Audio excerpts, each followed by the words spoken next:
mau berbagi pengalaman. Top One the best. Kobarkanlah api semangat kita. Top One the best. Tantangan dan janji yang menanti.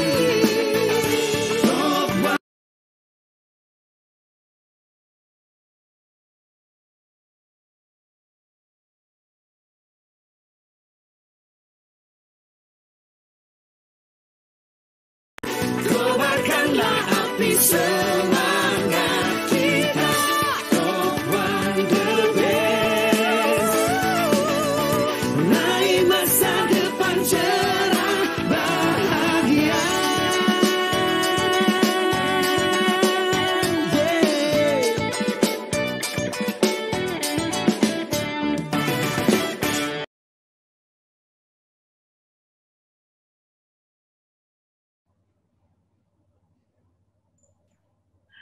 Assalamualaikum warahmatullahi wabarakatuh. Selamat malam Bapak Ibu Mitra Bisnis Dep yang luar biasa. Apa kabarnya? Selalu oke. Senang sekali kita bisa berkumpul lagi, walaupun online ya Bapak Ibu, dalam acara Live Health Talk dengan tema Juru Sehat Masa Kini, Imun, Aman, Iman. Nah, dari judulnya aja nih udah bikin penasaran ya. Apa sih 3 kaitan unsur ini nih dalam menjaga imun tubuh ya Bapak Ibu. Nah, seperti yang kita tahu bahwa kasus COVID di bulan Februari ini melonjak tinggi ya Bapak Ibu, apalagi ditambah ada varian baru nih keluarganya COVID-19 namanya Omicron ya. Itu yang menyebabkan kasus ini juga melonjak tinggi karena penyebarannya sangat mudah gitu ya Bapak Ibu. Nah, hari ini kita akan dengar penjelasannya secara langsung dari dua narasumber yang luar biasa. Apa sih itu Omicron, gejalanya apa, mencegahnya bagaimana, penanganannya bagaimana jika kita ternyata terpapar virus Omicron atau tidak secara langsung berinteraksi dengan orang yang positif Omicron gitu. Nah, tapi selain ada masalah juga nih Omicron dan gejalanya bla bla bla, tapi juga ada solusinya nih Bapak Ibu. Kita juga akan dengar sih apa yang bisa disarankan oleh narasumber kita malam ini yang merupakan seorang tenaga kesehatan, dokter spesialis. Jadi sarannya udah pasti bukan kaleng-kaleng ya Bapak Ibu, bukan saran bercandaan gitu. Supaya apa? Supaya imun kita tetap kuat. Nah, Bapak Ibu harus simak terus sampai akhir acara karena dia punya door prize bagi 2 orang yang beruntung. Wah, udah ada acara edukasi dan juga ada door prize. Saya sih semangat nih untuk ikutin Live Health Talk sampai akhir ya Bapak Ibu. Oke, tanpa berlama-lama lagi, langsung saja saya mau bacakan profil dari narasumber kita pada malam hari ini. Oke, narasumber kita pada malam hari ini adalah Dr. Julius Arif Komala, SPB. Beliau merupakan dokter spesialis, mengambil kuliah kedokteran di Universitas Kristen Indonesia di Jakarta, lalu melanjutkan studi S2-nya di Fakultas Kedokteran Universitas Samratulangi, Manado. Nah, Dr. Julius ini juga pernah bertugas di beberapa rumah sakit. Yang pertama Rumah Sakit Mitra Keluarga Bekasi, Rumah Sakit Mitra Keluarga Depok, Mayapada Hospital Lebak Bulus, Rumah Sakit Awal Bros Bekasi Timur, Rumah Sakit Omni Pekayon. Nah, saat ini beliau juga bertugas di 2 rumah sakit. Yang pertama Rumah Sakit Medistra Jakarta, yang kedua Rumah Sakit Primaya Kalimalang, sebagai dokter bedah dan sekaligus sebagai penanggung jawab Satgas COVID-19. Wah, luar biasa pada malam hari ini. Tidak ketinggalan satu narasumber kita yang luar biasa juga, seorang wanita cantik yang sudah tidak asing lagi bagi kita, yaitu Ibu Elizabeth Suryadinata, Operational Director Duta Elo Persada. Oke, bagi Dr. Iyas dan Bu Lisa, dipersilakan. Oke, terima kasih Mbak Mina. Selamat malam seluruh mitra bisnis Dep, teman-teman mitra bisnis Dep. Hari ini senang sekali kita bisa berkumpul lagi ya untuk membicarakan yang sekarang ini lagi orang bilang, kalau orang Jawa bilang tuh lagi banter ya, lagi di mana-mana lagi dibicarakan, yaitu si Omikron. Jadi memang ya teman-teman mitra bisnis Dep, kita nih selama 2 tahun pandemi ini kelihatannya kita banyak berharap ya bahwa pandemi akan berakhir, tapi ternyata setelah 2 tahun lewat kok nggak berakhir gitu ya. Malah sekarang ini dengan kedatangan si Omikron ini malah khusus untuk misalnya Jakarta itu sudah berubah lagi dari PPKM 2 sekarang PPKM level 3. Kita yang sudah senang-senang bisa beraktivitas, adik-adik bisa sekolah lagi tatap muka, sekarang mulai dilakukan lagi pembatasan-pembatasan. Nah, pada malam ini kita kedatangan tamu narasumber yaitu Dr. Julius, yang mana nanti beliau akan menjelaskan mengenai apa dan mengapa dan bagaimana kita bisa hidup bersama-sama dengan si COVID-19 ini, karena mau tidak mau, suka tidak suka, COVID-19 ini masih berada di sekeliling kita, ya, masih ada, masih jadi pandemi sekarang ini. Begitu ya. Oke, selamat malam Dokter Julius. Selamat malam semuanya. Iya, Dok. Jadi pertama-tama nih, yang pertama ini sebetulnya segmennya adalah all about Omicron. Jadi ini mengenai Omicron semuanya. Ada pertanyaan, Dok. Sebetulnya Omicron ini berbeda nggak sih dengan varian-varian COVID sebelumnya? Iya, ini pertanyaannya seru nih. Tapi untuk menjelaskannya agak rumit. Tapi secara prinsip, Omikron ini memang berbeda ya. Berbeda dalam artian apa? Sama-sama virus, ya. Sama-sama virus COVID, ya. Tapi seperti misalnya kita sekeluarga, kakak adik itu pasti ada bedanya, ya. Yang satu rambutnya keriting, yang satu rambutnya lurus, gitu ya. Yang satu hitam, yang satu putih, yang satu mancung, yang satu pesek. Nah ini juga kayak gitu. Jadi ini masih di keluarganya SARS-CoV ya, virus COVID, tapi dia tipenya berbeda. Nah, tipenya berbeda ini menyebabkan virus ini kalau kita ketularan sama dia memberikan gejala-gejala yang tidak plek sama dengan COVID yang sebelumnya yang kita kenal tuh ya, COVID yang pertama, terus yang kedua kemarin Delta, terus sekarang ini yang lagi seru-serunya kan yang Omikron ya. Sebenarnya untuk kita membedakan itu yang sulit, ya. Sulitnya kenapa? Karena gejala awalnya semuanya sama. Gejala awalnya seperti orang pilek, ya, dibilang flu-like ya, seperti orang flu. Sehingga seringkali orang jadi lengah untuk itu. Kemudian apa aja sih yang kita mesti lihat gitu ya supaya nggak ketularan ini apa? Kembali seperti dari dulu tuh 5M, sekarang malah nambah jadi 6M. Nah, secara prinsip memang perbedaannya nggak terlalu jelas, tapi tetap harus diwaspadai karena Omikron ini sifat jeleknya gampang sekali dia menular, menyebar ya. Dikatakan bahwa bisa sampai 70 kali lipat lebih gampang menular dibandingkan tipe yang sebelumnya. Begitu kira-kira Bu Elisa.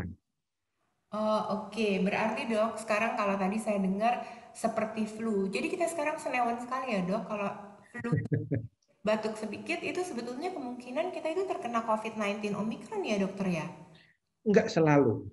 Jadi gini, untuk menentukan bahwa seseorang itu terinfeksi Omikron ini atau tidak, sebenarnya enggak secepat itu. Seringkali orang jadi salah kaprah ya. Dalam artian gini, wah nih Omikron gejalanya seperti flu. Baru kena, baru pilek sekali, baru bersin-bersin sekali, langsung PCR, langsung antigen. Nah itu juga salah. Karena kenapa? Sebenarnya dari pertama kali virus itu masuk ke kita sampai dia timbul gejala itu juga perlu waktu. Nah, waktu ini yang kita perlu observasi. Biasanya dia 2 sampai 14 hari ya. Dia baru menimbulkan gejala-gejala yang khas. Idealnya kita melakukan pemeriksaan apabila kita ada riwayat kontak dengan orang yang terduga atau sudah positif COVID. Setelah kita terkontak gitu ya, nah, pasti infeksi, pasti ketularan nggak selalu, ya. Kembali itu nanti ke daya tahan tubuh kita, gitu. Nah, untuk dari mulai terinfeksi sampai kita nanti mau periksa ini positifkah atau enggakkah Omikronnya atau COVID-nya, itu juga ada timingnya, ada waktu yang diperlukan gitu. Biasanya kita akan ambil waktu 3 sampai 7 hari. Kita ambil rata-rata biasanya di hari kelima lah. Hari kelima biasanya itu gejala-gejala sudah lumayan kelihatan, dan di sanalah titik kalau kita mau periksa antigen udah lumayan, tapi saya tidak merekomendasikan pemeriksaan antigen untuk Omikron. Kenapa? Karena pada Omikron ini seringkali antigennya ternyata negatif, tapi klinisnya gejala-gejalanya gitu masih menunjukkan kok ini mirip-mirip ke arah COVID, sehingga kita lakukan pemeriksaan PCR. PCR-nya itu positif ternyata. Bisa nggak PCR-nya negatif? Bisa juga. Loh, kok bisa? Ya karena itu tadi saya bilang, ini dia berkembang kumannya sampai bisa terdeteksi dari 2 sampai 14 hari. Ya. Jarang sampai 14 hari, tapi biasanya sampai 10 hari. Makanya karantina itu dulu kan dibilang sampai 10 hari ya, dulunya lagi sampai 14 hari, belakangan jadi 10 hari, sempat sampai 5 hari, tapi sekarang jadi 10 hari lagi. Kok kayaknya pelin-pelan? Lah, ya memang ini sesuatu yang ilmu yang masih berjalan lah ya, ilmu yang masih berjalan, dunia juga masih mempelajari secara detail virus ini bagaimana. Makanya seringkali kayaknya kok pelin-pelan, ini ntar rubah gini, ntar PPKM, ntar enggak ya, seperti yang tadi Ibu Lisa juga sampaikan ya. Sekarang malah dengan peningkatan jumlah kasus harian, pemerintah DKI, saya nggak tahu kalau di tempat yang lain, Pemdek DKI itu udah naik ke PPKM level 3 ya, di mana nanti dikurangin lagi jumlah yang masuk kantor aja sekarang kalau nggak salah jadi 50% ya Ibu Lisa ya. Ya 50%, orang yang ke mall juga dibatasi untuk di restoran-restoran, sekolah lagi dipertimbangkan untuk dari rumah lagi ya. Betul. Jadi memang ini Omikron ini gimana ya, gemesin dalam artian susah juga kita memastikannya, tapi yang paling utama untuk menghadapi COVID ini tentunya kita harus jaga imun kitanya gimana. Itu yang paling penting. Jaga imun dan jangan pernah lupa prokesnya ya. Yang 5M ya. Sekarang 6M. Sekarang 6M jadinya. Itu jangan pernah lupa dan jangan pernah lengah. Bukannya paranoid, bukannya ketakutan, tapi kita harus lebih waspada. Saya rasa itu, Bu Lisa, apalagi kira-kira? Oke, setelah mendengar penjelasan dokter, bertambah stres karena ternyata Omikron ini diharapkan pengecekannya dengan PCR ya, yang mana PCR lebih mahal dibanding antigen ya dokter.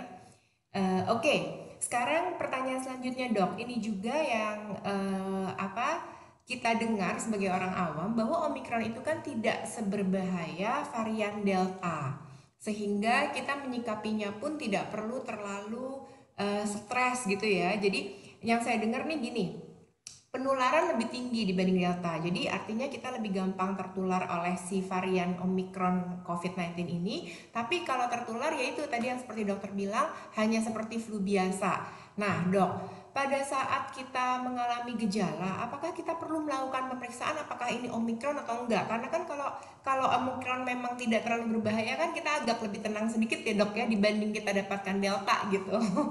Gimana dok penjelasannya? Oke, jadi kembali dulu nih. Saya tadi mau menjelaskan kembali yang soal Pemeriksaan ini apakah mutlak harus dengan PCR untuk yang pasti? Semua sangat tergantung dari infrastruktur ya. Mungkin kalau di daerah kota-kota semua sudah ada pemeriksaan PCR dengan mudah didapatkan. Terus kalau yang di daerah bagaimana? Ya pertanyaannya pasti akan seperti begitu. Pemeriksaan antigen bisa nggak? Bisa, bukan yang nggak bisa. Tapi biasanya lebih sensitif dengan PCR. Jadi apabila ibu atau bapak atau saudaranya atau siapa yang kok klinisnya nih gejala-gejalanya, keluhan-keluhannya mirip ke arah Omikron. Oh iya, gejala Omikron yang paling khas sebenarnya adalah sakit tenggorokannya dan sakit kepala serta fatigue ya, kelelahan Kelelahan gitu, dok. rasanya capek terus gitu ya, lemes. Nah itu kita harus curiga karena biasanya flu biasa nggak akan memberikan gejala-gejala yang begitu. Sakit tenggorokannya pun biasanya bukannya batuk berdahak awalnya ya. Awalnya biasanya rasa kering, rasa nyeri menelan dan tidak produktif, dia nggak ada keluar dahak dulu pada fase awalnya. Kemudian tadi pertanyaannya Bu Lisa, kalau misalnya ini ringan, berarti apakah kita harus gimana Bu? Santai-santai gitu ya? Betul. Jangan terlalu Ya. stres kalau kena COVID kan dok. Sekarang kan Nah, kalau kena sekarang COVID. gini, jeleknya Omikron dibandingin Delta. Delta kalau kita kena udah jelas kemungkinan ke arah jeleknya, prosentasenya kemungkinannya lebih besar. Omikron memang angka prosentase kejadian gejala yang buruk itu kecil, sekitar 1-3% kalau nggak salah. Namun jeleknya dari Omikron ini seperti yang tadi saya awal bilang, penularannya tuh lebih cepat, ya. Bahkan kenapa kok ngumpul-ngumpul aja orang takut gitu ya? Karena dengan kumpul-kumpul itu kontak erat, apalagi nggak pakai masker gitu ya, nggak melakukan prokes, itu angka penularannya jauh lebih tinggi, berkali-kali lipat, kalau nggak salah 20 kali lipat resikonya lebih tinggi dibandingkan yang Delta. Makanya walaupun angka kejadiannya yang jelek itu kecil prosentasenya, tapi kemungkinan nularinnya itu bisa jumlahnya lebih banyak, itu akan lebih tinggi pada yang Omikron. Misalnya, kalau misalnya 100 orang ngumpul, 1 orang kena, yang bisa resiko ketularan itu bisa sampai 10-15%. Yang berat bisa sampai 3% dari 10-15% itu. Nah kalau dari 100 ya kemungkinan 1 orang bisa jadi berat gitu kan, secara kasarnya. Jangan sampai terjadi yang seperti begitu gitu. Terus apa tadi Bu? Pertanyaan yang lain? Perlu nggak untuk mengetahui tes? Tapi itu sudah terjawab dokter. Tadi sudah terjawab ya bahwa walaupun memang lebih ringan, tapi karena memang si Omicron ini lebih mudah menularkan, secara otomatis memang tetap angka kejadian buruknya menjadi bisa tinggi juga karena orang yang tertular lebih banyak lah begitu ya dokter ya. Ya, secara jumlah Oke, absolutnya ya, bukan baik. relatif. Jadi bukan prosentasenya tapi jumlahnya. Oke. Nah, dokter, sudah ya, kita sudah tahu mengenai Omikron, sudah mulai stres lagi, padahal kemarin-kemarin waktu dengar Omikron cuma seperti flu, sudah nggak terlalu stres, udah agak cuek, udah tenang ya. Eh, Sebetulnya dok, kembali lagi. Jadi, apa sih yang harus kita lakukan yang memang benar-benar harus dijaga ya dok ya, supaya di situasi sekarang ini, di mana kiri kanan kita, bahkan di kantor DEP aja dok, karena kita satu gedung itu tetangga-tetangga, ada aja tetangga yang kemudian bilang wah klaster, kemudian klaster, sehingga kita merasa bahwa apa sih yang harus menjadi eh, apa pemikiran kita, bagaimana caranya kita menjaga supaya tidak tertular, begitu Dokter Julius? Ya, itu kembali lagi. Eh, Kenapa lebih gampang timbulnya klaster gitu ya pada Omikron ini? Kenapa kok di kantor kayaknya banyak banget tiba-tiba satu kelompok orang kena, satu kelompok orang kena? Kembali ke orang-orangnya dulu. Nomor 1 yang tadi, prokesnya jalan disiplin apa enggak? Ya, prokes itu absolut disiplin. Ya, terus apa namanya? Prokes itu yang 6M itu ya, dokter? Yang 6M itu betul. Nah, Kak Kalau Wina kayaknya mungkin saya boleh ada kasih deh ya, di Kak Wina mungkin slide-nya. boleh Boleh ditampilin nggak? Terima boleh kasih. ditampilkan yang 6M, Kak Wina. Biar Hmm. teman-teman mitra bisnis Dep juga bisa lihat nih 6M-nya apa aja. Makin lama makin banyak ya, dokter. Jadi tadi Ya, ini nih ya. 3, 5, sekarang sudah 6 ya, dok? Makin banyak nih jadinya. Mm-mm. Ya, nomor 1, 2, 3, 4, 5 sama seperti dulu ya. Sama yang terakhir itu makan, menghindari ya makan-makan bersama. Karena seringkali yang di kantoran justru yang paling bahaya ini. Nggak semua orang kan punya kendaraan pribadi, ada yang naik kendaraan umum segala. Nah ini juga pada saat naik kendaraan umum segala macam, yang paling utama adalah masker yang benar.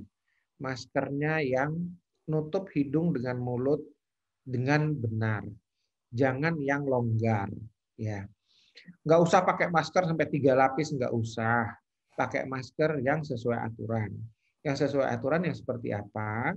Syukur-syukur bisa dapat N95. Itu cukup 1 lapis aja kalau N95. Kalau misalnya pakai apa KN94, KF, terus ada yang segala macam yang lain. Tapi kalau surgical mask dianjurkan yang minimal 4 ply ya, 4 lapis. Itu pun kalau kita pakai yang surgical dianjurkan di double bagian luarnya ya. Bagian luarnya dengan yang kain. Itu baru double. Kalau udah pakai yang KF94 dan segala macam itu sebenarnya nggak usah pakai double sebenarnya. Jadi kalau misalnya udah pakai KF94 pakai surgical lagi, udah pernah coba belum? Pengap Udah, ya. dok. Nggak Pengap bisa lepas, sekali dok. itu. Ngos-ngosan, dok. Iya. Jadi memang untuk menjaga menggunakan masker ini adalah yang utama. Nah, virus ini kan dia gampang jadi droplet, dia jatuh, kering, nempel ke tangan segala macam sehingga cuci tangan itu penting. Hindari pegang daerah wajah dan mulut ya sebelum mencuci tangan. Karena kalau di kantor segala macam yang kumpul-kumpul banyak ini yang resikonya tinggi ya. Membatasi mobilitas ini maksudnya gini loh. Kalau kita sering jalan kemana-kemana, sementara orang lain yang terinfeksi juga jalan, itu resiko kenanya lebih tinggi. Simpelnya seperti begitu. Kalau kerumunan ya sama. Kalau ada satu orang yang positif, misalnya di suatu kerumunan, dengan sifatnya Omikron yang gampang nyebarnya ini, resiko penularannya akan semakin tinggi. Kayaknya ada next slide slide sebelumnya coba deh, Mbak Win. Coba Yang apa, dok? ini next. Nah ini nih ya, ini juga penting nih, ya. Pasti ntar ada pertanyaan kan, apa sih yang dimaksud dengan kontak erat gitu ya? Nah, kontak erat itu kalau misalnya ada satu orang yang sudah dicurigai COVID ya, COVID positif atau memang sudah terkonfirmasi. Terkonfirmasi itu maksudnya gini, sudah memberikan antigen yang positif atau PCR-nya positif. Orang yang di dalam rumah, nah ini yang seringkali terlewat ya. Di rumah orang flu gitu, dianggap flu aja, diam ternyata dia COVID. Yang orang yang lain yang yang orang yang serumah yang lain nggak ada proteksi, jadilah itu klaster di rumah. Ini yang sering sekali nih sekarang. Makanya bolak-balik, oh satu keluarga ini kena, atau satu keluarga itu papa mama anaknya kena, atau papa mamanya kena anaknya enggak. Nah, ini yang bisa terjadi ya, yang sering kali terjadi sehingga jumlah kasusnya secara eksponensial naik. Yang harus dipikirin terlebih dahulu adalah kalau ada salah satu orang di rumah itu dicurigai atau sudah terkonfirmasi, itu sudah dianggap satu keluarga itu udah kontak erat. Konsekuensinya apa sih? Orang yang di rumah itu satu rumah tetap ikut namanya isoman, isolasi, diobservasi juga, ya. ini juga berlaku nggak cuma satu rumah ya, misalnya di kantoran ya. Terus biasa pergi bareng nih, naik motor barengan, boncengan sama orang itu, ternyata orang itu positif. Nah, yang dibonceng juga harus isoman juga tuh, diobservasi dulu. Di sini juga dibilang kata orang yang memiliki riwayat makan bersama, orang yang berkegiatan. Ini yang seringkali juga belakangan ini ya, beribadah itu hak setiap umat ya. Tapi harus dipahami juga resiko ya. Dan ini memang sering juga terjadi penyebarannya yang paling banyak ya, misalnya orang lagi kebaktian, orang lagi acara pestaan gitu ya, pengajian atau segala macam. Boleh nggak sih bikin pengajian? Boleh nggak bikin kebaktian? Boleh, bukannya nggak boleh. Tapi kembali ke prokesnya. Kan prokesnya tuh ada tuh. Satu ruangan, misalnya ukuran berapa, boleh diisi berapa. Jarak satu orang ke orang yang lain berapa. Harus masker yang benar, harus ada protokol yang benar gitu ya, sebelum makan, sebelum ini. Jadi apabila itu dijalankan, insya Allah gitu ya, nggak kena. Tapi tetap kita nomor satu adalah harus waspada gitu. Coba next slide deh, Win. Dok, jadi sebetulnya kalau kita sudah ada kontak erat, dokter, itu artinya walaupun kita tidak keluar gejala, itu kita sudah dianggap tertular ya, dok? Resiko tertularnya tinggi. Oleh sebab itu tetap harus diobservasi. Nah ini di karantina nih pilihannya kan. Jadi kalau kita sudah ada kontak erat, kita dianggap salah dulu sampai terbukti enggak, gitu ya. Nah, bagaimana cara membuktikan enggaknya? Nomor satu ya karantinanya ini, isomannya. Isomannya berapa lama kalau seperti begini? Biasanya kalau kita ketularan itu dalam 2 sampai 14 hari kan ya, gejalanya biasanya bisa timbul. Tapi biasanya diambil pada 5 hari pertama. Jadi dalam 5 hari pertama setelah kontak dengan orang yang sakit, itu kita wajib sebenarnya mengisolasikan diri kita, ya. Mengisolasikan diri untuk apa sih? Ya untuk dipantau gejala-gejalanya keluar enggak. Kalau gejala-gejalanya enggak keluar selama 5 hari, itu ada yang bilang masih tunggu lagi 3 sampai 5 hari. Jadi total 10 hari untuk memastikan bahwa itu enggak, gitu ya. Syukur-syukur kalau bisa ini yang 10 hari ini kalau nggak ada tes ya, maksudnya nggak ada tes tuh nggak diperiksa antigen atau nggak diperiksa PCR-nya. Berarti ini Tapi yang paling hemat ya, dokter? ya ini paket hematnya lah, Ya, ini paket paket hematnya. hematnya ya, tidak usah ada tes-tes, Ya, ada karena kontak kan erat, tes sekarang aja maka kan udah hampir 300.000 ya saat iya kalau betul. kita. Iya, Jadi dokter, maaf, berarti intinya adalah apabila kita ada kontak dengan penderita positif COVID, maka dalam 10 hari itu kemungkinan kita akan terkena infeksi sehingga kita tuh harus melakukan karantina gitu ya, Dok ya? ya betul. Bisa aja Baik, baik. gejalanya bukan pasti terkena infeksi, tapi kita observasi dalam 10 hari gejalanya timbul apa enggak. Karena Oke. resiko kita terinfeksi tinggi. Gitu. Baik, baik. Oke. Nah, di sini juga pada saat karantina itu apa sih yang mesti dikerjain gitu ya. Bosen nih di rumah terus, ya mau nggak mau ya. Idealnya memang kita nggak pergi kemana-mana. Terus kalau misalnya mau makan, mau segala macam, mau belanja, misalnya ya buat keperluan makan, kalau serumah yang kena nih, ya untungnya sekarang ada online shop ya, bisa dikirim lewat ini apa online atau segala. Idealnya, apabila mesti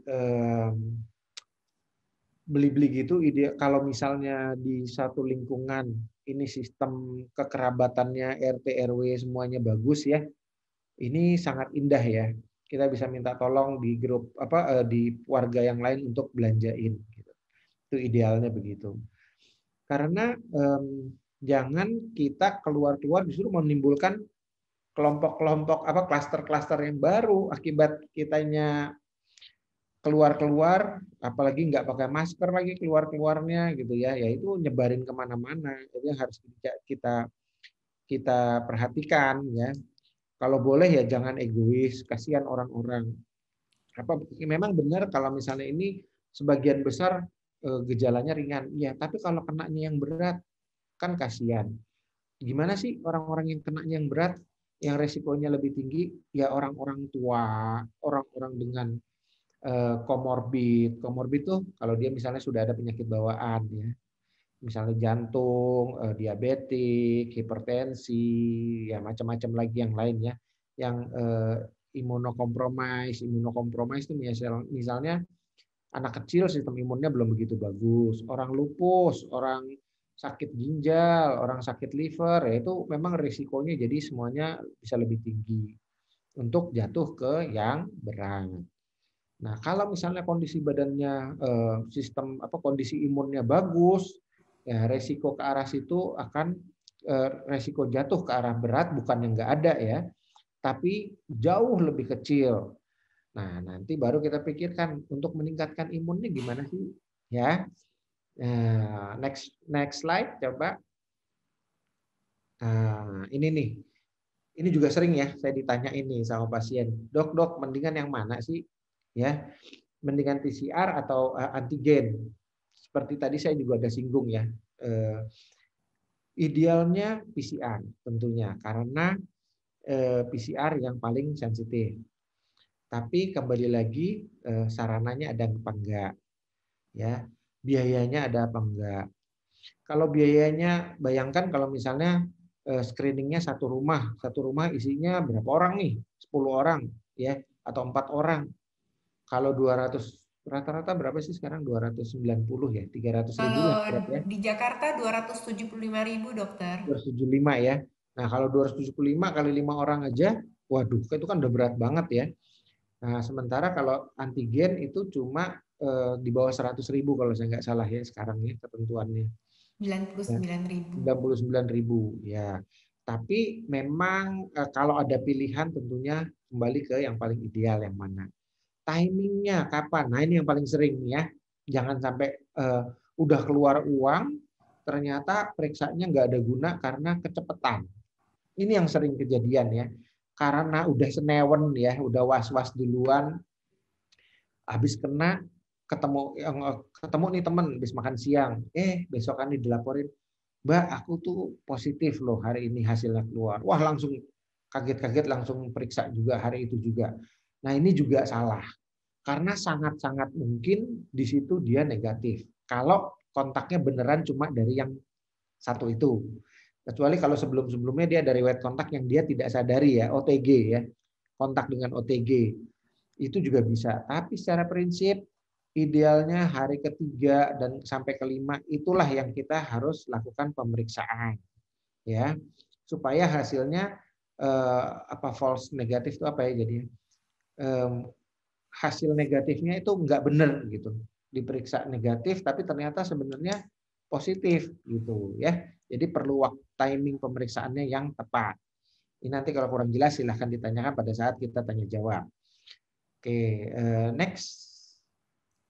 Oke, Dok, pertanyaan dulu ya, Dok ya. Oh iya, silahkan. Iya, jadi kan sebetulnya kan tadi kan kita sudah mulai dulu dengan apa yang harus dilakukan ya, apa yang harus dilakukan untuk mencegah supaya kita jangan terkena. Tapi kemudian tentunya kita tidak bisa terus-terusan tidak beraktivitas sehingga ada kemungkinan kita ada kontak erat, terutama dengan orang-orang di kantor apabila kita bekerja, orang-orang yang bekerja di dalam bisnis kita yang sama, terutama di DEP nih. Memang banyak sekali dok acara-acara yang sifatnya tatap muka. Jadi memang sudah ada alternatif untuk online, tapi juga karena terakhir sebelum Omikron ini kan sangat amat rendah ya tingkat penderita COVID-19. Jadi kita sudah banyak melakukan tatap muka juga nih dok. Nah, apabila kita sudah kontak erat dan kemudian keluar gejala dok, gejalanya tuh sebetulnya mana-mana gejala yang boleh kita artinya kita rawat sendiri ya dok ya, karena kan memang sekarang ini saya dengar dari pemerintah juga ada himbauan Nah, gejalanya tidak berat, maka boleh melakukan isolasi mandiri di rumah. Nah, sebetulnya gejala yang tidak berat itu dengan gejala yang berat itu apa sih, Dok? Artinya seperti apa gitu gejalanya? Mungkin di next slide ya, Kak Wina. nah ini ya. Eh, jadi kalau kita dicurigai atau sudah terkonfirmasi ya, kita kontak erat, ada gejala, gejalanya itu termasuk yang mana, atau kita sudah terkonfirmasi, ada gejalanya sampai yang di mana gitu ya. Berdasarkan kriteria yang terakhir ya, ini yang saya tampilkan di sini ya, dia itu ada gejala yang sangat ringan. Nah ini yang sering kali jadi apa? Kita jadi anggap enteng ya, anggap remeh ya, karena cuma masuk angin kok, ini badan nggak enak, biasa kerokan gitu ya, atau minum air jahe, atau tidur aja yang banyakan.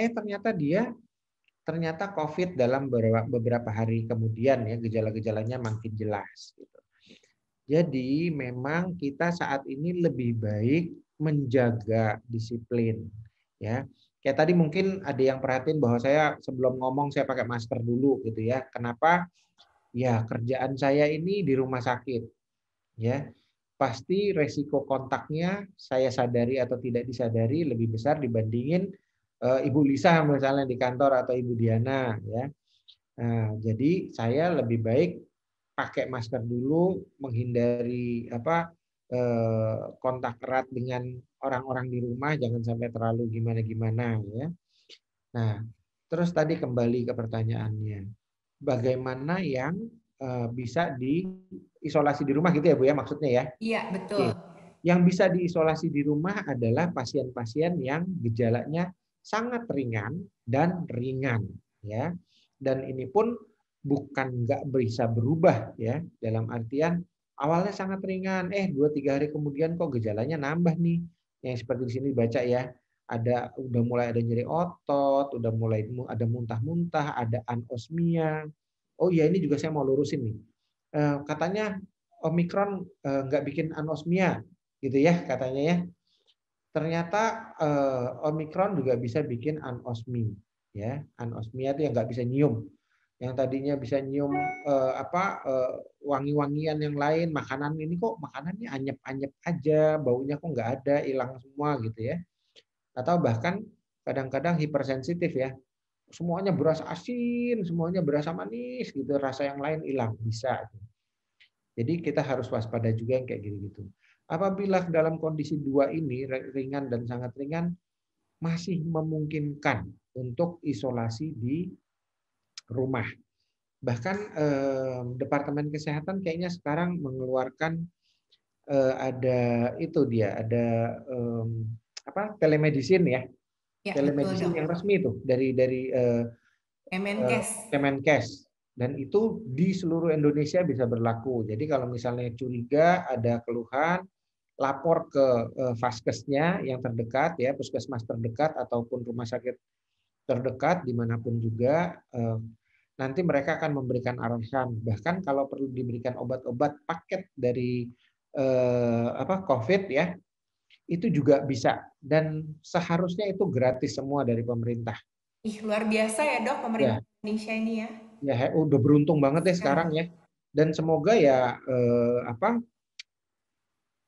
orangnya lebih disiplin dan nggak kemana-mana ya dari kasih fasilitas kayak gini. Sayang banget kalau udah kayak gini, malah sembrono ya, kan sayang ya. Oke, saya rasa itu untuk yang isoman ya Bu Lisa. Iya. Berarti Nah, kalau isoman itu hanya yang gejalanya sangat ringan dan ringan ya, dokter ya. ya betul. Jadi selama isoman itu tetap diobservasi, makanya perlu adanya telemedicine ya sama dokternya. Kalau misalnya ada perubahan-perubahan gejala yang memberat gitu. Kalau dia gejalanya makin berat, ya itu memang sudah tidak bisa dilakukan isoman aja ya, karena nanti ada obat-obatan, ada oksigen yang harus diberikan, penata laksanaan lanjutan. Nah itu harus bisa di rumah sakit atau di pusat itu namanya tuh kayak di Wisma Atlet begitu ya. Itu yang mereka baru bisa melaksanakan pengawasannya. Bahkan kalau udah sampai ke jatuh yang berat di Wisma Atlet juga nggak bisa, dia akan refer ke rumah sakit yang memang khusus seperti kalau di Jakarta itu ada di Sulianti Saroso, di Fatmawati, di ya rumah sakit pusat lah ya, di RSCM gitu. Tapi memang yang paling utama adalah di Sulianti Saroso untuk kasus-kasus infeksi. Saya rasa itu. Ada lagi yang mau ditanya Bu Lisa? Ada dari ini forum ada pertanyaan-pertanyaan? Nanti pertanyaan menyusul dokter karena Oke, siap. masih ada segmen, masih ada tanya jawab. Jadi dikumpulin dulu tuh yang mau nanya, seru nih. Iya. Artinya gejala-gejala inilah yang harus diwaspadai, terutama dengan varian Omikron yang sangat amat menular sekarang ini ya dokter ya. Ya, betul. Nah dok, saya juga sebagai orang tua sekarang ini juga sangat amat khawatir karena banyak sekali kasus COVID-19 yang menyerang anak-anak. Ini ceritanya gimana sih dok? Apa karena memang si varian Omikron ini lebih mudah menyerang anak-anak atau bagaimana? Karena memang kan sekarang kedengarannya adalah banyak anak-anak yang terserang COVID kan. Bagaimana caranya kita sebagai orang tua gitu ya dok ya, mengatasi hal tersebut dok, dan sebetulnya apa betul sih si Omikron ini memang mudah menyerang anak-anak dokter? Oke, bagus nih pertanyaannya. Jadi gini, sebenarnya daya tahan itu kan infeksi virus itu sangat dipengaruhi sama daya tahan tubuh ya, sistem imunnya ya. Nah, sistem imun ini kan multifaktor ya, banyak-banyak hal-hal yang menjadi penyebab imunnya sistemnya bagus atau tidak. Nomor satu tentunya usia pengaruh nggak? Jelas. Anak bayi karena dia riwayat kontaknya masih sedikit sama kuman-kuman, sistem imunnya dia akan lebih rentan. Ya. Bahkan orang dewasa yang jarang ketemu orang sakit, ya mungkin sistem imunnya akan lebih rentan. Faktor makanan, faktor suplemen, pola hidup, ya, dan macam-macam hal yang lain itu juga bisa mempengaruhi sistem imun. Makanya kenapa sih kemarin itu dari awal digalakkan imunisasi COVID ini ya, vaksinasi ya dokter. vaksinasi Iya, COVID. vaksinasi. Kenapa sih yang didahulukan orang tua duluan? Waktu awal-awal ya, kan usia lanjut dulu, tenaga kesehatan dulu ya, tenaga kesehatan, terus usia lanjut, terus baru usia produktif, terus baru belakangan ini anak-anak ya. Kenapa sih begitu? Ya otomatis kalau medisnya sakit duluan, pasti sistem kesehatan ambrol ya. Jadi medisnya harus dikasih sehat dulu sama aparat negara lah ya. Kedua, orang tua. Kenapa sih orang tua? Karena orang tua respon imunnya pasti akan lebih rendah dibandingin dewasa muda. Gitu ya. Kemudian baru yang usia 40-an ya, usia menengah lah ya. Menengah itu berapa kemarin 18 sampai 60 ya. Baru yang fase itu. Nah, seterusnya baru yang anak. Yang anak ini kan baru belakangan. Ya.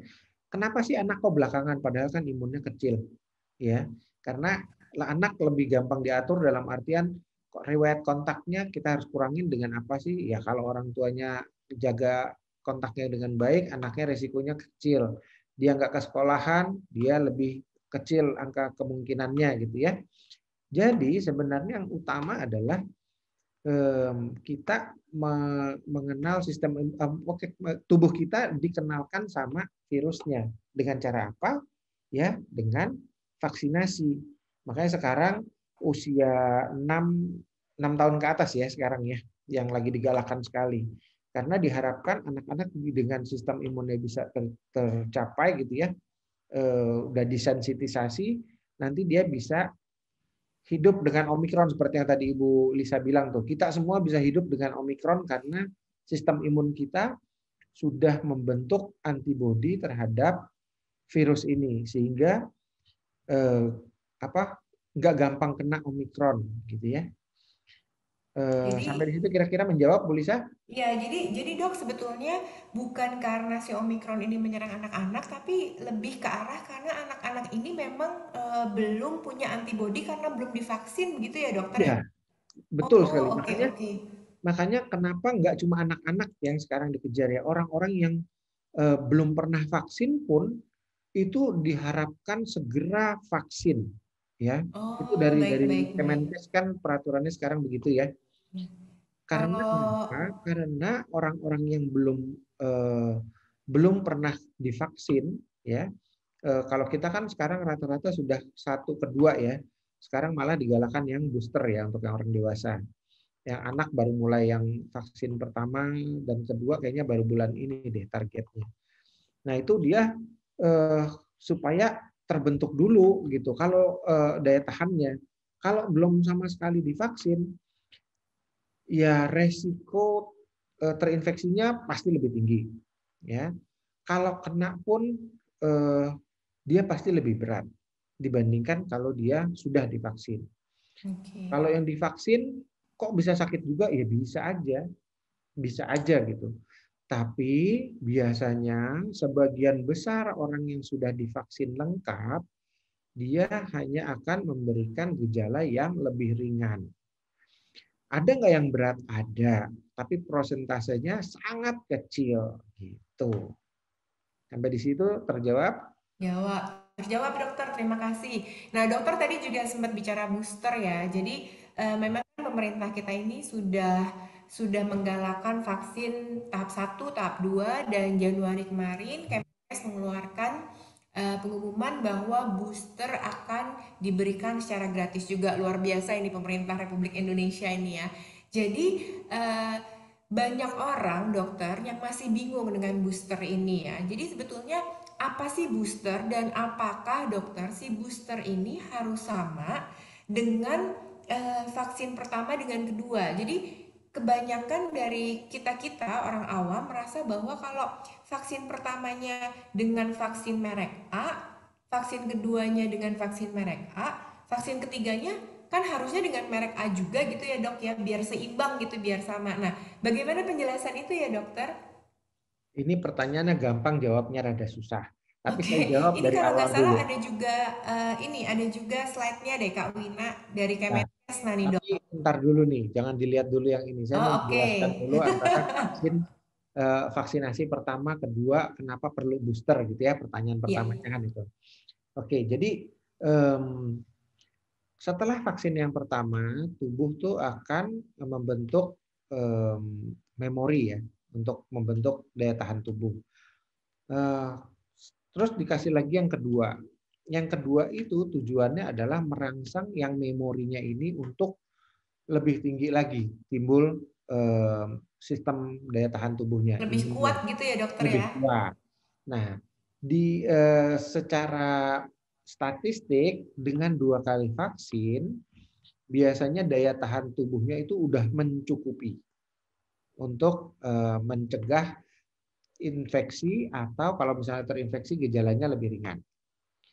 Sayangnya daya tahan ketahanan imunitasnya ini dia ada batasnya.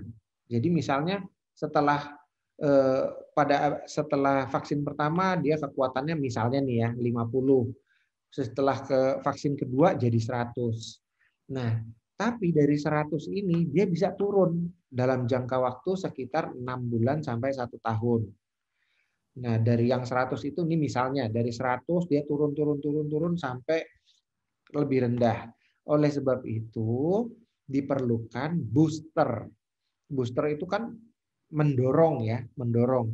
Tujuannya apa?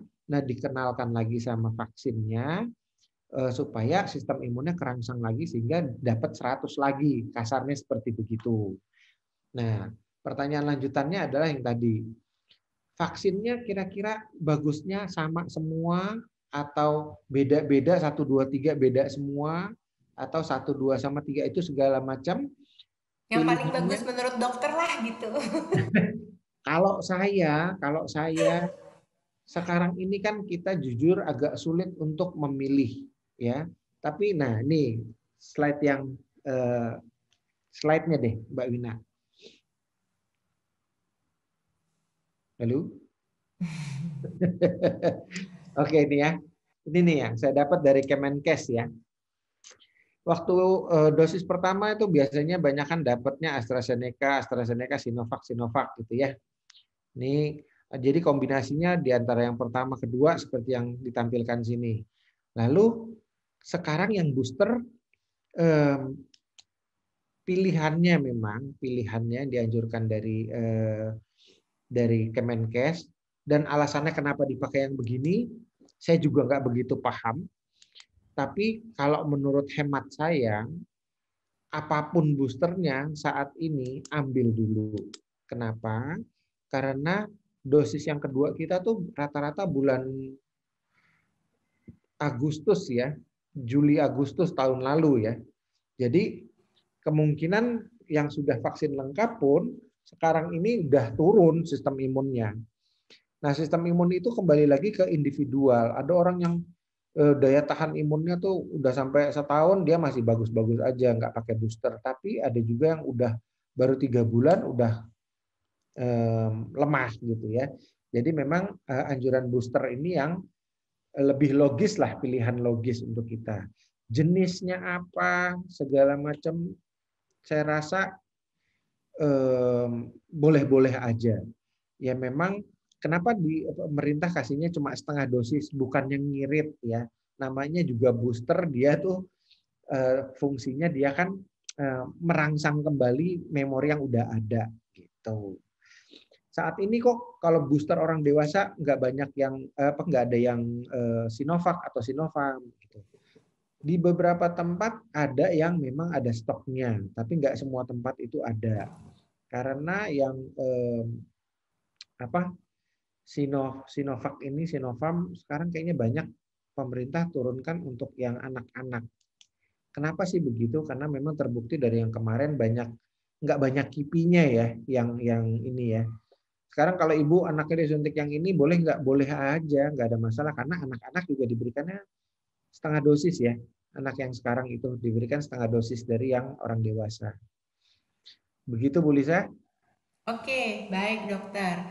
Nah, teman-teman Mitra Dep, jadi tadi dokter Julius itu sudah sempat menjelaskan ya, apa itu Omikron. Terus terang nih teman-teman Mitra Dep, saya tuh sebenarnya jengkel luar biasa dengan si COVID-19 ini karena harapan saya setelah tahun lalu muncul vaksin ya, ditemukannya vaksin, sepertinya sudah memberikan solusi ya, memberikan solusi bahwa pandemi itu akan segera berakhir. Tapi kok ternyata ditunggu-tunggu sudah 1 tahun, sudah vaksin kedua, ini menjelang vaksin booster, tapi kok tetap aja ada kenaikan kasus gitu ya, apalagi di bulan, pokoknya sejak kemarin ada pengumuman dari pemerintah menaikkan PPKM level 2 menjadi level 3 untuk daerah Jakarta, DKI Jakarta, saya tuh jengkel sekali. Nah, teman-teman, sesuai dengan tema kali ini ya, bahwa jurus sehat masa kini, saya mulai berpikir bahwa jengkel tidak ada gunanya ya teman-teman ya. Artinya lebih baik kita mendapatkan pengetahuan mengenai apa sih si COVID coronavirus ini, dan kemudian bagaimana cara kita mencegah, karena biar bagaimanapun juga mencegah lebih baik daripada mengobati. Dan yang ketiga adalah tentunya setelah kita sudah berusaha mengetahui ya, jadi knowledge-nya sudah ada, apa sih ini, gejalanya seperti apa, dan kemudian kita juga jaga dengan tadi dokter Julius bilang vaksin harus ya, kemudian imun tubuh kita juga dijaga, kemudian yang terakhir juga 6M. Tapi ternyata kita juga terjangkit COVID-19 ini ya, karena Omikron ini sangat amat mudah menular. Tentunya kita juga harus tahu apa yang harus kita lakukan ya. Jadi tadi juga dokter Julia sudah jelaskan ada 4 gejala, di mana gejala sangat ringan dan ringan itu kita bisa lakukan isoman di rumah ya. Sementara kalau gejala sedang dan berat itu sudah harus hati-hati karena sudah muncul sesak ya, sehingga mungkin harus rujuk ke rumah sakit, tidak bisa isolasi sendiri di rumah. Nah, karena jurus sehat kali ini judulnya adalah imun ya. Jadi kita sudah tahu imun aman, cara aman yang 6M yang terakhir itu adalah iman. Nah, iman di sini saya mau mengutip sedikit kata-kata dari seorang ilmuwan ya, Bapak kedokteran modern namanya Ibnu Sina ya. Beliau adalah seorang yang luar biasa. Jadi beliau tuh punya kata-kata bijak begini teman-teman mitra bisnis Dev. Kepanikan adalah separuh penyakit, ketenangan adalah separuh obat, dan kesabaran adalah awal dari kesembuhan.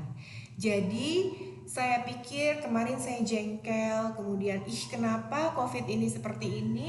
Kemudian setelah saya mendapatkan kata-kata bijak ini ya, jadi beliau Ibnu Sina ini adalah bapak kedokteran modern dari Persia. Saya langsung berpikir bahwa ternyata tidak ada gunanya saya jengkel, tidak ada gunanya saya panik ya, karena panik dengan adanya PPKM level 3, panik karena kita harus mengubah semuanya lagi menjadi online yang tadinya kita sudah atur dengan offline, tatap muka juga jadi takut, orang bilang parno gitu ya. Nah, itu aja sudah membuat pikiran saya stres, badan saya stres, secara otomatis imun tubuh saya juga akan terefek menjadi lemah ya. Dengan demikian memang menghadapi pandemi COVID-19 ini membutuhkan ketenangan ya. Jadi ketenangan itu adalah separuh obat. Ibaratnya tuh tenang aja tuh sudah bikin imun tubuh kita tuh menjadi lebih kuat ya, karena kita tuh berserah lah gitu ya. Nah, cuma tenangnya bukan tenang-tenang gak pakai masker, tenang-tenang kumpul bareng, tenang-tenang deket-deket sama orang penderita COVID. Jangan ya, mitra bisnis Dev. Artinya tenangnya juga harus tenang yang logis, tenang yang bertanggung jawab, tetap harus ada 6M ya, kemudian tetap juga harus jaga kondisi tubuh, dan yang penting memang berpikir positif. Dan apabila kita ternyata mendapatkan cobaan dengan terjangkit COVID, maka yang bisa kita lakukan adalah sabar ya, dan terus tetap positive thinking, karena sabar adalah awal dari kesembuhan. Jadi sebetulnya si virus COVID ini yang melawan ya, kalau saya baca, coba boleh dikoreksi jika saya salah ya Dokter Julius ya. Kalau saya baca, virus ini sebetulnya yang paling baik melawan si virus ini adalah imun tubuh kita sendiri gitu. Jadi obatnya tuh sebenarnya imun tubuh sendiri, itu obat yang paling baik. Betul begitu ya dokter kalau untuk COVID virus ya dok ya? Tadi saya selalu tekankan imun yang harus ditingkatkan ya, banyak cara meningkatkan imun.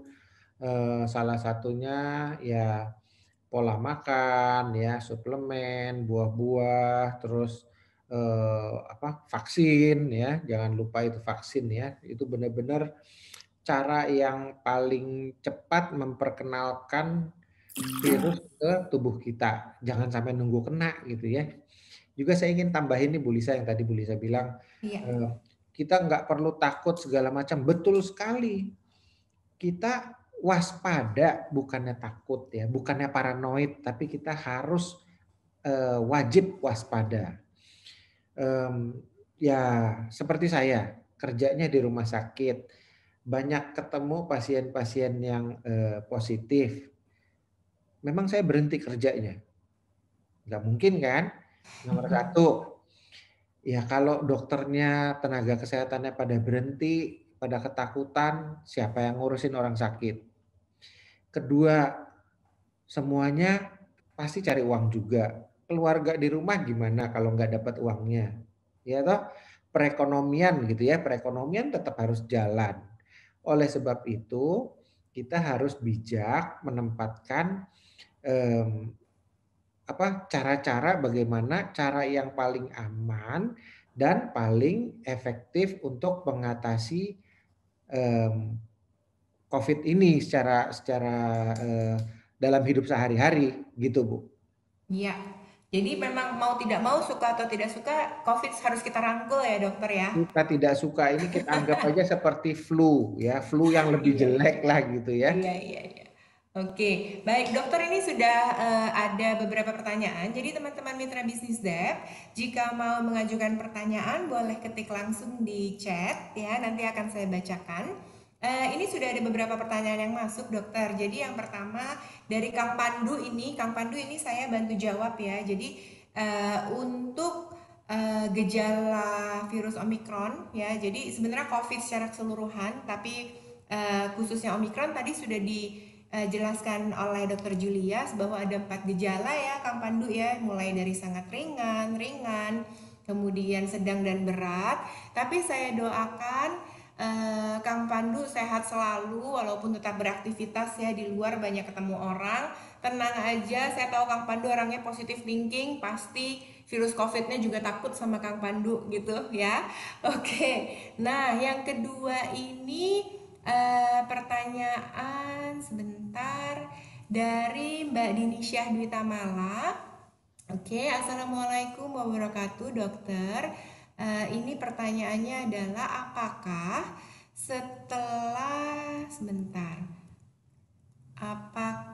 setelah vaksin booster, jadi vaksin ketiga, bisa terjangkit COVID lagi, dok? Apa sudah mantep nih kalau kita sudah booster kebal terhadap COVID? Itu sih yang kita mau, dok, sebetulnya. Saya juga maunya seperti begitu. Tapi sayangnya tubuh manusia itu memberikan respon yang berbeda-beda. Ya kita nggak bisa tahu. Ya kita nggak bisa tahu. Ini apa ya, istighfar dulu ya. Ya usaha dulu gitu kan. Usaha dulu untuk meningkatkan sistem imun kita. Saya sharing. Banyak teman-teman juga nakes di rumah sakit yang kena lagi. Ya. Ada yang sudah vaksin booster, ya kita kan duluan nih booster nakes. Dan dia dulu sebelum booster udah pernah kena Delta, sekarang kena lagi. Kok bisa ya? Saya nggak bisa jawab. Hobi, dok. Tapi yang jelas itu ada. Saya nggak mau menghilangkan bahwa, wah kalau udah di booster udah pasti aman segala macam, enggak. Simpelnya kalau kita nyebrang jalan, kita udah nengok kiri, nengok kanan, jalan, tiba-tiba kepleset jatuh. Bisa nggak? Bisa. Ya, jadi segala kemungkinan itu selalu mungkin, walaupun kemungkinannya jadi kecil. Nah, tujuan kita memberikan booster, usaha dulu gitu adalah menurunkan angka ke probabilitas ya kemungkinan jatuh sakitnya gitu. Oke, baik. Terima kasih dokter. Ini juga menjawab pertanyaan dari Mbak Nurul ya, dari Jaringan Cantik. Jadi Mbak Nurul, kalau mendengar penjelasan dokter Julias tadi, kalau kita pernah COVID, sudah divaksin, bahkan seperti tadi sharing dari dokter Julias, sudah di booster bahkan karena nakes sudah di booster lebih dulu ya sebelum kita nih. Nah, itu saja masih bisa kena. Jadi tetap bisa kena, tapi jangan khawatir karena dengan adanya vaksin, baik vaksin pertama, kedua, dan booster, kalaupun kita kena, insya Allah gejalanya sangat ringan dan ringan. Ya, jadi artinya itu adalah memang salah satu solusi kita untuk menghadapi si COVID-19 ini. Ya, dan Ya, satu oke. lagi nih Pertanyaan Bulika, yang sorry, berikutnya, saya tambahin. dokter. Jadi gini, Nah, kalau misalnya udah vaksin, 1, kedua, booster, bukan berarti kayak Superman, kemana-mana cuek, nggak pakai masker, ngumpul-ngumpul, terlalu rame gitu lah ya, tidak, prinsipnya nggak menjalankan prokes, ya jangan, ya tetap itu prokes sampai kapanpun, sampai ketemu cara-cara lain untuk mengamankan diri dari dari COVID ini tetap harus dijalankan. baik, baik. Oke, dokter. Nah, dok, ini ada pertanyaan dari Mbak Winaurah. Ini Mbak Win berarti dari Super Team ya. Dok, jika setelah divaksin bekas suntikannya benjol, memar, membiru, itu kenapa ya dok? Sudah hari kelima divaksinnya. Berarti ini sudah booster artinya ya Mbak Win ya? Baru aja booster. Silakan dokter. Oke, sebenarnya kenapa bisa timbul, itu bagian dari KIPI bisa ya. KIPI itu gejala setelah divaksin ya. Itu kadang-kadang tubuh manusia juga bisa bikin reaksi masing-masing seperti yang tadi saya bilang dari awal. Bisa juga apakah nyuntikinnya terburu-buru, bisa juga ya, tidak menutup kemungkinan tapi sangat jarang biasanya.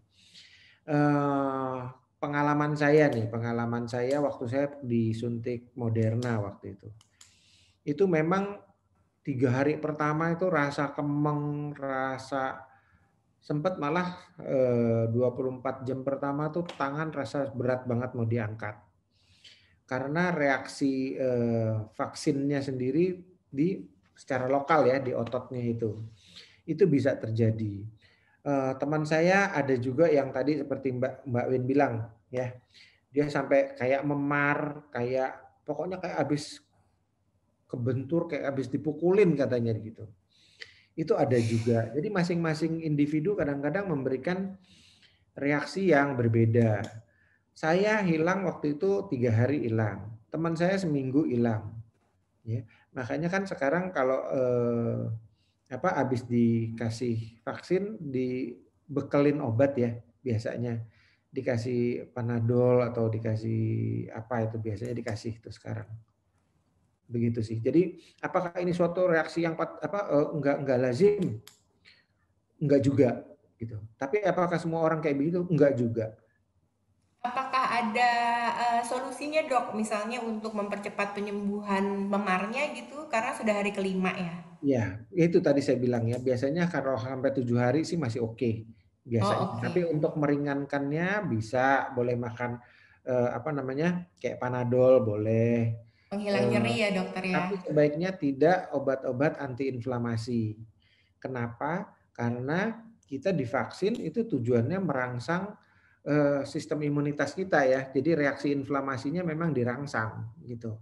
Kalau kita cepat-cepat turunin reaksi inflamasinya, lah hasilnya nanti nggak optimal gitu. Oke, Makanya pemberian kayak steroid, acetaminophen segala macam itu tidak anjurkan. dianjurkan.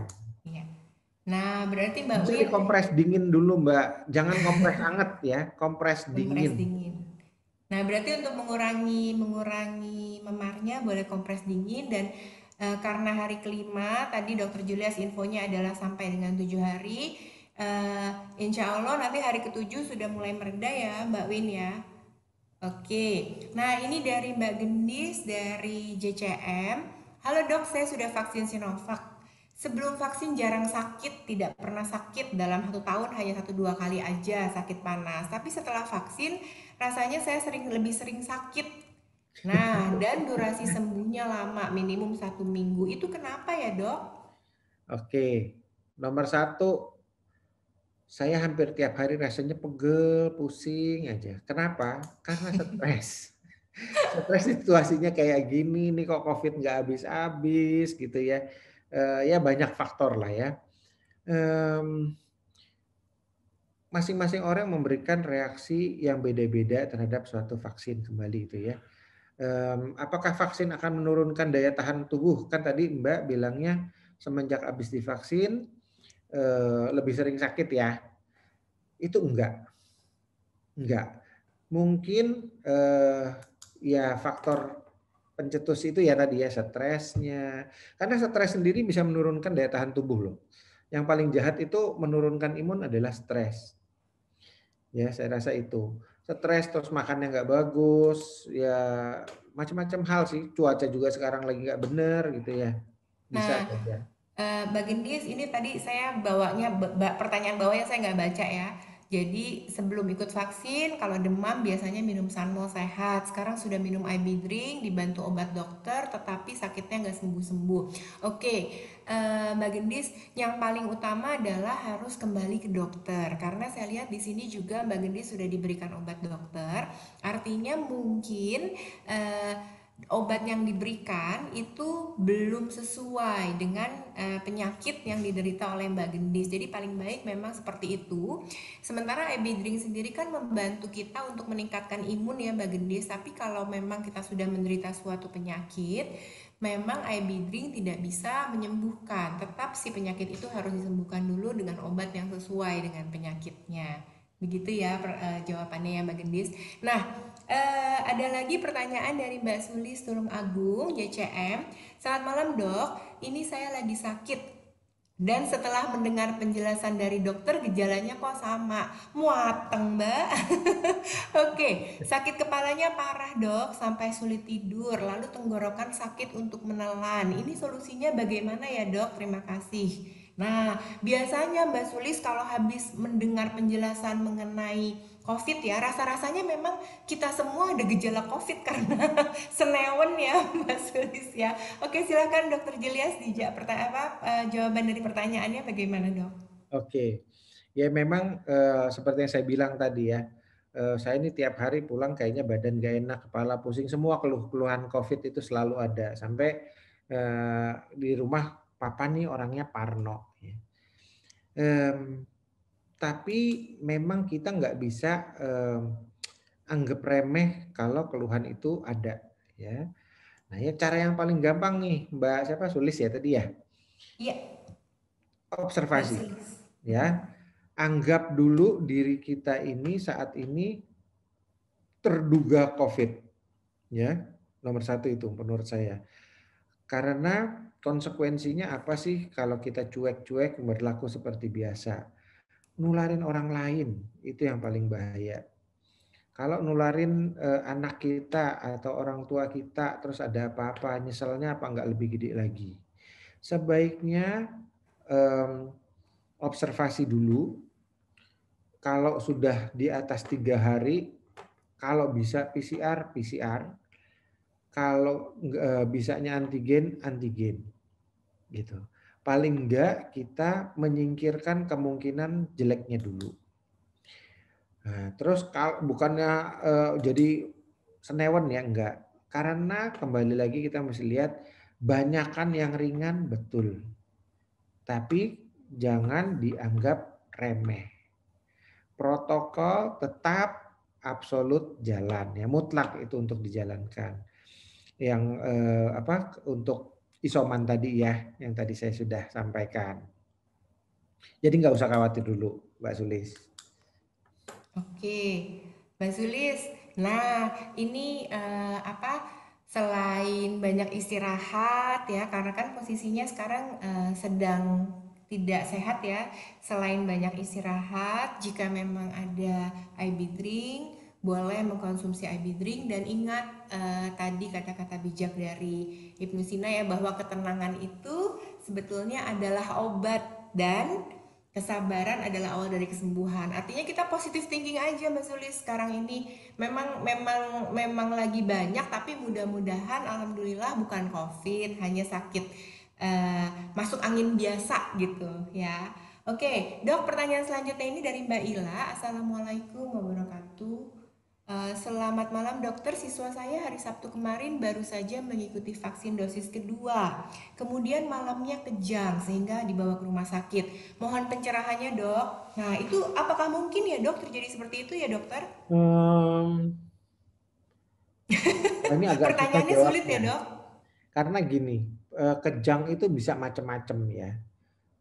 Apakah ini berhubungan benar sama vaksinnya atau dulu-dulunya sudah ada kecenderungan dia kejang waktu kecil ya. Ini udah sekolah waktu dia bayi dan segala macam, pernah nggak kejang, riwayat kejang sebelumnya pernah nggak? Terus sekarang kejangnya berhubungan sama ada pernah kebentur atau panas atau apa, macam-macam sih. Jadi apakah vaksin ini menyebabkan kejang? Ada kejadian, ada secara statistik dari penelitian gitu ada. Berapa persen? Wah, jujur saya nggak tahu berapa persennya. Kalau sudah terjadi kejang begitu, yang paling utama adalah cepat-cepat ditangani kejangnya. Kejang tanganinya bagaimana? Nomor satu ya jaga jalan napasnya, ya cepat-cepat dibawa ke dokter untuk dikasih obat anti kejangnya dan segala macam.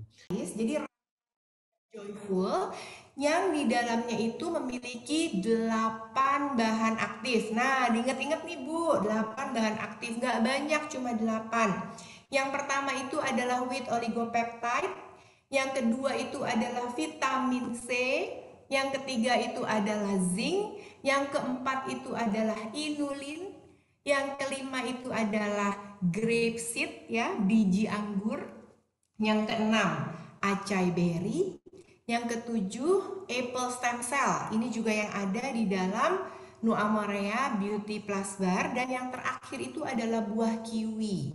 Jadi CIB drink ini berfungsi untuk meningkatkan daya tahan tubuh dan imun tubuh kita dan memiliki 8 kandungan. Oke, yang mau ikut sayembara boleh mulai angkat tangan, raise hand ya, raise hand. Kak Wina tolong nanti dipilih, Kak Wina. Siapa yang mau ikut untuk dapat hadiah? Nah, banyak tuh. Kak Wina silakan dipilih.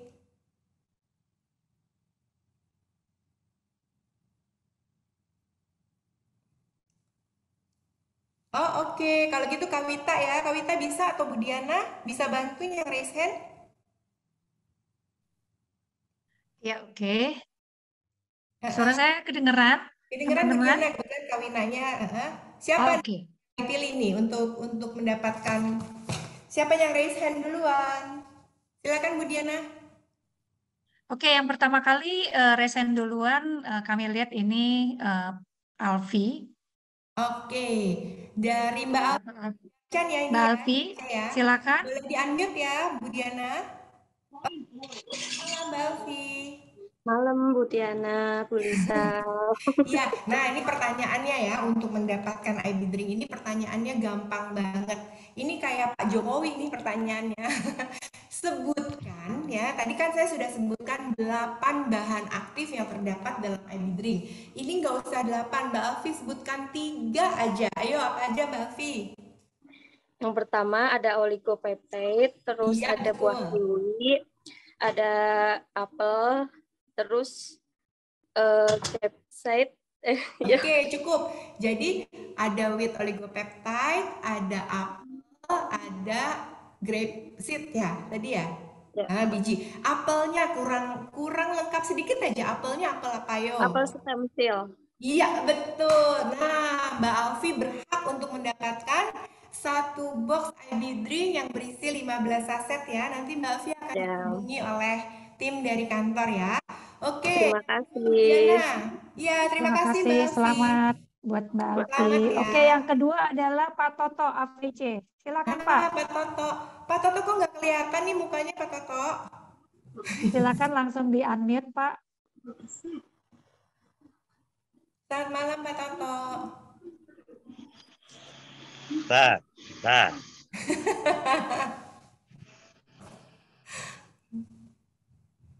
Oke, Pak Toto pertanyaannya ya. Pertanyaannya juga tadi sama gampang. Dalam IB Drink itu terdapat 8 bahan aktif ya Pak Toto. Tapi tadi pertanyaannya kan sama nih. Sebutkan 3 bahan aktif yang terdapat di dalam IB Drink. Tapi tidak boleh yang sudah disebutkan oleh Mbak Alfi tadi. Jadi Mbak Alfi tadi sebutkan oligopeptide. Sudah sebutkan grapeseed, biji anggur. Sudah sebutkan apple stem cell ya, apel hijau. Nah, yang 3 itu nggak boleh disebutkan lagi. Ayo Pak Toto, 3 aja. Vitamin C, Iya, betul. zinc. Betul. Aduh, salah kita apa? Inulin, Apa Pak? inulin, Iya, inulin. betul. Nah, box yang kedua dari Drink ini menjadi milik Pak Toto. Ya, selamat ya Pak Toto. Oke, selamat buat Mbak Alfi dan Pak Toto yang berhasil mendapatkan satu box IB Drink. Insya Allah ini bisa membantu dikonsumsi dengan teratur sehingga bisa membantu kita tetap mempertahankan imun tubuh ya teman-teman mitra Dep semua. Dan sebelum kita menutup acara ini, karena memang sudah malam, saya sedikit menyampaikan bahwa Dep Joyful Series sudah dilengkapi dengan satu produk lagi, teman-teman mitra bisnis Dep. Jadi kalau tadi IB Drink itu fungsinya adalah untuk meningkatkan imun tubuh kita ya, dan kita harus ingat bahwa imun tubuh ini bukan hanya bicara mengenai COVID-19, tapi terhadap seluruh penyakit. Nah, kalau BB Drink ini fungsinya, jadi yang terbaru ini adalah Dep Joyful BB Drink. Fungsinya adalah untuk meningkatkan kesehatan dan kecantikan kulit, teman-teman mitra bisnis Dep.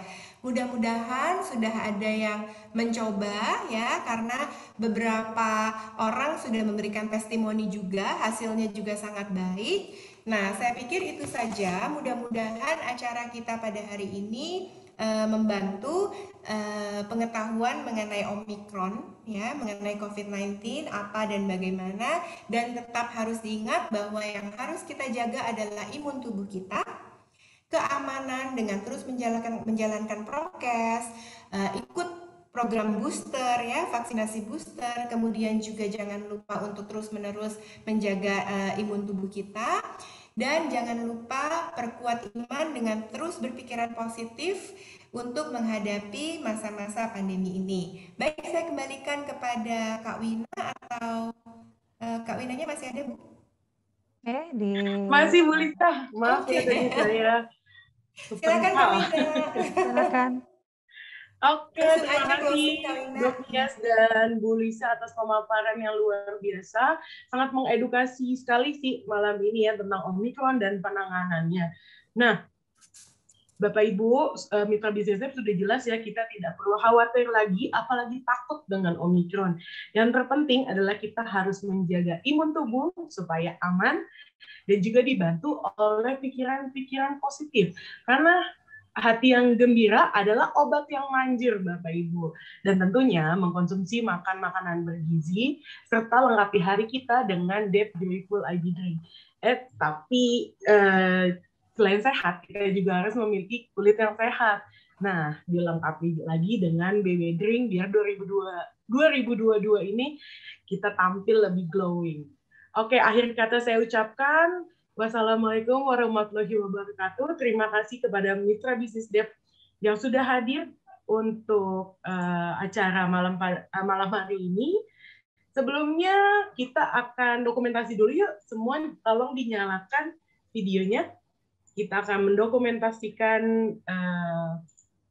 kebersamaan kita pada malam hari ini.